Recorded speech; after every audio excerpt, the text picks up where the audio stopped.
ब्रह्मा को 1000 भुजाएं ना मदद करना हाँ चाहिए, जी। वो कौन सा पद पाते हैं? वो कौन सा पद पाते हैं बाबा? कौन 1000 भुजाएं? 1000 भुजाएं। 1000 भुजाएं जो है वो बड़े बड़े साहूकार बनते हैं। क्या राजाओं को जितनी दास दासियां नहीं होंगी, बहुत से राजा ऐसे होंगे जिनको इतनी दास दासियां नहीं होंगी, वो बड़े बड़े साहूकारों को उनसे भी दास दासियां होती हैं। राम राजा बनता है, राम प्रजा बनता है, राम साहूकार बनता है। तो आखिरी जन्म में राम की आत्मा प्रजा बनती है, लेकिन इतना बड़ा साहूकार बनती है कि आखिरी नारायण की सारी राजाई अपने कंट्रोल में आ जाती। तो साहूकार बनना भी अच्छा है ना। सरेंडर हुए, बुद्धि को, आत्मा को सरेंडर कर दिया, फिर डायरेक्शन पर न चले, अपनी मन मत चलाई, तो पाप चढ़ेगा या पुण्य बढ़ेगा? 100 गुना पाप चढ़ता रहेगा। तो इससे तो अच्छा ये है कि सरेंडर न हो। किससे अच्छा? हाँ, सरेंडर होने के बाद बाप की मत पर न चले, अपनी मन मत चलाई, या और मनुष्यों की मत पर चल पड़े। तो इससे तो अच्छा ये है कि सरेंडर न हो, अपने घरगस्त में रह करके पुरुषार्थ करें और बड़े साहूकार बन जाए। लेकिन 16,000 से यही ज्यादा सुख है। 16,000 वाले दास दासी भी तो बनते हैं, लेकिन सुख ज्यादा। 16,000 दास दासियों को सुख, अगर वो टूट पड़े ज्ञान में से, जो 16,000 सरेंडर होते हैं और वो ज्ञान में से टूट पड़े, और टूट पड़ने के बाद प्रजा वर्ग वालों से अपना जीवन चलाने लगे, किसके अंडर में रहने लगे? प्रजा वर्ग वालों के अंडर में रहने लगे, तो किसकी प्रजा हो गए? प्रजा की प्रजा हो गए ना। तो दास दासी किसके बनेंगे? प्रजा वर्ग के दास दासी बने, प्रजा वर्ग के चांडाल भी बन पड़ते। तो कहाँ इतना ऊंचा पद, और कहाँ प्रजा में जाके दास दासी या चांडाल बनना पड़े? ये तो अच्छी बात नहीं। 16,000 में सब तरह के हैं।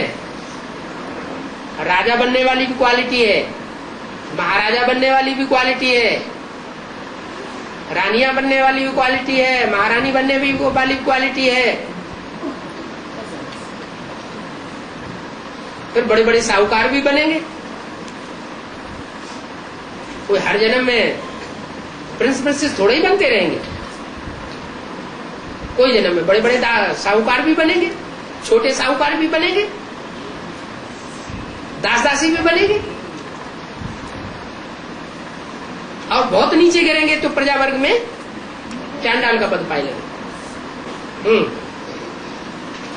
माना जो 1000 भुजाएं हैं वो बहुत सहयोग करते हैं, भले राजा ही नहीं लेते हैं। लेकिन वो 16,000 लिस्ट में नहीं आता। आ भी सकते हैं, ये कोई जरूरी नहीं कि वो 16,000 की लिस्ट में ना आवे, आ भी सकते हैं। 16,000 की लिस्ट में आने वाले भी बड़े बड़े साहूकार बन सकते हैं। साहूकार का मतलब है जो राजा बना उसकी राजाई चलाने के लिए वो साहूकार धन कमाते हैं, और धन कमा कमा के राजा को सहयोग में देते हैं। जैसे महाराणा प्रताप हार गया था, फिर सहयोग दिया किसी ने, साहूकार ने, तो फिर खड़ा हो गया। तो जो साहूकार बनकर के सहयोग देते हैं, यहाँ भी सहयोगी बनते हैं तो वहां भी सहयोग बनते हैं। लेकिन 1000 भुजाएं ब्रह्मा की गाई हुई है, और किसी की 1000 भुजाएं नहीं गाई हुई। 16,000 का लिस्ट नहीं आते ना बाबा? है 1,000 भी 16,000 का नहीं, कोई जरूरी नहीं। उनमें से बहुतेरे होंगे जो 16,000 में नहीं आवेंगे, प्रिंस प्रिंसेस भी नहीं बनेंगे, लेकिन जन्म जन्मांतर साहूकार बनते रहेंगे, खूब यहाँ ज्ञान धन बांटेंगे दूसरों को, लेकिन सरेंडर नहीं होंगे, खूब सेवा करेंगे।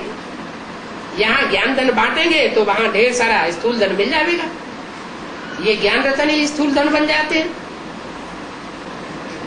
उस 1000 भुजाएं जो है वो 4.5 लाख में कोई भी आत्मा हो सकती है। वो भी हो सकती है।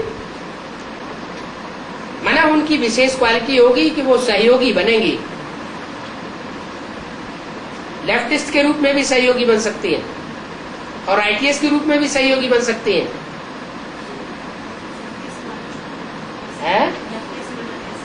लेफ्ट माने जो बायां हाथ है।